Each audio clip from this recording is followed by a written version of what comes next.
Children, we are going to study about ionic bond. A chemical bond formed by the transfer of electrons from one atom to the other, we call it as ionic bond. That means when a chocolate is shared between two children, one weak and one a strong person, who will just succeed? The person who is strong will succeed. Here also, in the formation of bonds between two atoms, always the stronger atom will achieve one electron or pull one electron or transfer one electron from electronegative to electropositive. Means always the one who is ready to donate will donate and become positive, and the one who is ready to accept will accept and become negative. That means an electron who loses one electron, an atom who loses one electron and attains stability will lose electron, whereas the atom which gains electrons and attains stability to reach the nearest inert gas configuration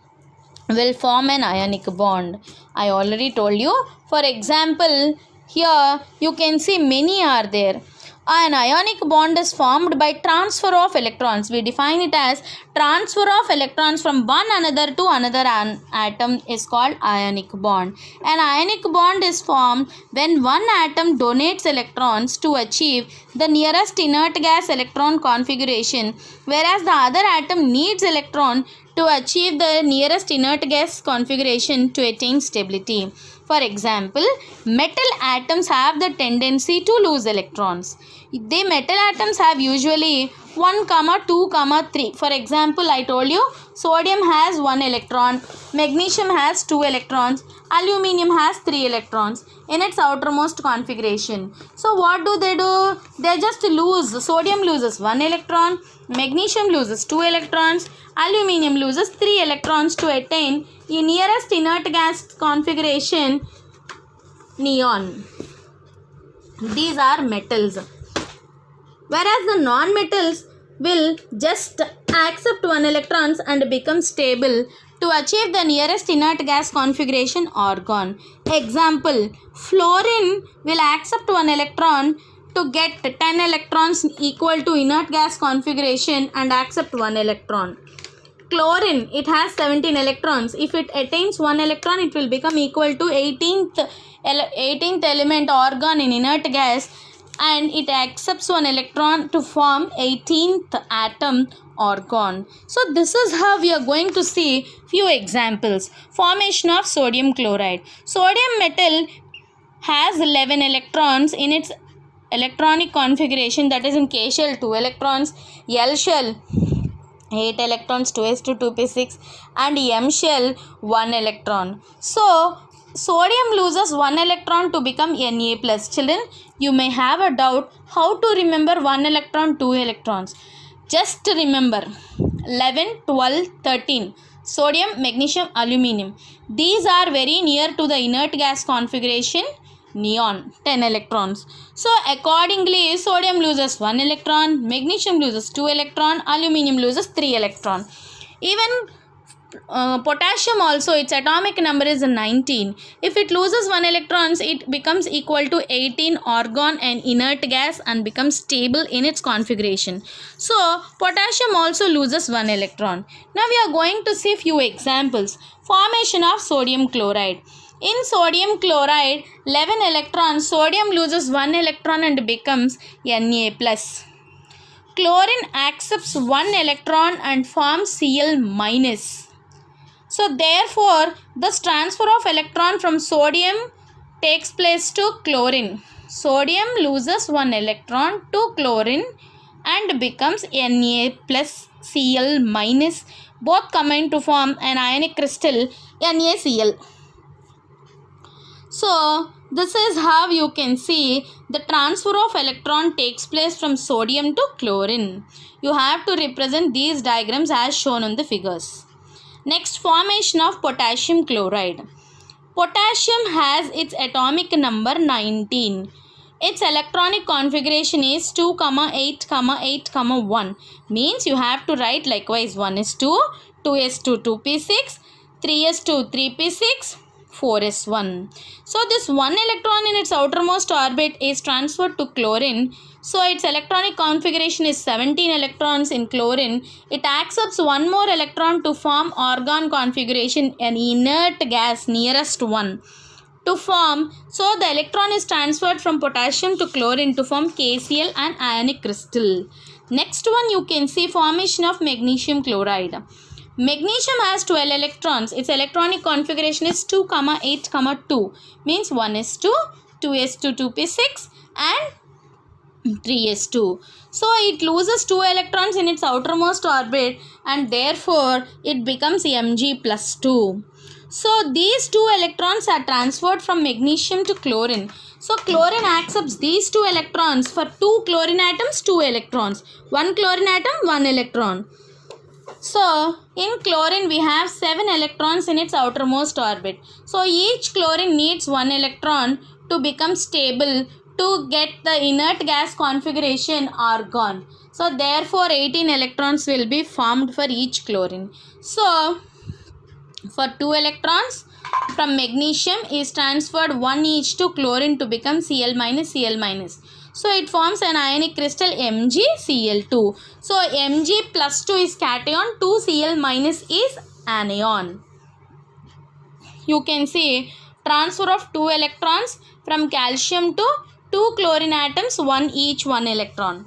Next one, formation of magnesium oxide. Magnesium metal has 12 electrons in its electron configuration 2, 8, 2. It loses 2 electrons to become Mg plus 2. And chlorine accepts these 2 electrons donated by one magnesium atom. It forms, not chlorine children, oxygen. No, oxygen has 8 electrons. So therefore 6 in its outermost orbit.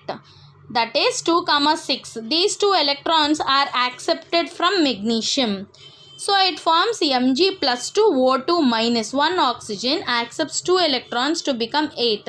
Before for oxygen 6 are there. Now 2 electrons are donated by magnesium to become 8. So 8 means octa. So it becomes a stable configuration and forms MgO. Mg plus 2 is cation, O2 minus is anion. It is called magnesium oxide. Likewise, calcium oxide you can see. Calcium atomic number is 20. So, its electronic configuration is 2, 8, 8, 2. Oxygen has 2, 6 electrons. So these 2 electrons are donated from calcium to oxygen. So calcium forms calcium Ca plus 2 ion, cation, and oxygen accepts 2 electrons to form O2 minus oxide ion. So it forms Ca plus 2 O2 minus. Children, please draw the diagrams as shown. It forms calcium oxide. Now we are going to see how ionic compounds react and how their properties are shown. The compounds containing ionic bonds are called ionic compounds. These ionic compounds consist of ions, but they are not molecules. They are also called as electrovalent compound or conditional bond. That means transfer of electrons from one molecule to the another molecule. You can see the properties of ionic compounds. Ionic compounds are usually crystalline solids. The best example, sodium chloride. You all know about the rock salt which we use, Galluppu we say. So this is the example for ionic compound. They have a regular crystal structure. Ionic compounds have high melting and boiling points because they have positive and negative ions. Ionic compounds are usually soluble in water but insoluble in organic solvents like either acetone, alcohol, benzene, kerosene, carbon disulfide and carbon tetrachloride. Ionic compounds conduct electricity when dissolved in water or when melted. So ionic compounds conduct electricity because they contain charged ions. So we can say these are called electrolytes. Electrolytes are the substances which are good conductors of electricity. So the property of ionic compounds have high melting points as we know. So there are few examples for that. So whenever they are dissolved in the water, they conduct electricity. Electrolysis of sodium chloride or brine solution is the best example. The property of ionic compounds that they are soluble in water but insoluble in organic solvents are, if you take some salt and put it in kerosene, it cannot be dissolved. So this is how we can say ionic compounds does not get dissolved in organic solvents. See, here is an important topic, children. How do you distinguish both ionic compounds and covalent compounds? Here there are few tests. If a compound conducts electricity, we identify it as an ionic compound. If it does not conduct electricity, it is considered as a covalent compound. Here are the differences between ionic compounds and covalent compounds. Children, I am reading comparatively 1 point from organic compounds, 1 point from covalent compounds. Please write it in your notebook, very important. Ionic compounds. Ionic compounds are usually crystalline solids. Covalent compounds are usually liquids, gases, but only few of them are solids. Ionic compounds, second point. Ionic compounds have high melting points and boiling points because they are non-volatile but they have crystalline structures. Covalent compounds have usually low melting and boiling points, that is, covalent compounds are usually volatile. Ionic compounds conduct electricity when dissolved in water or melted. Covalent compounds. Covalent compounds do not conduct electricity. Ionic compounds conduct electricity. Ionic compounds are usually soluble in water. Covalent compounds are usually insoluble in water. Example, except glucose, sugar and urea. Though they are neutral compounds, though they are covalent compounds, still they are soluble in water.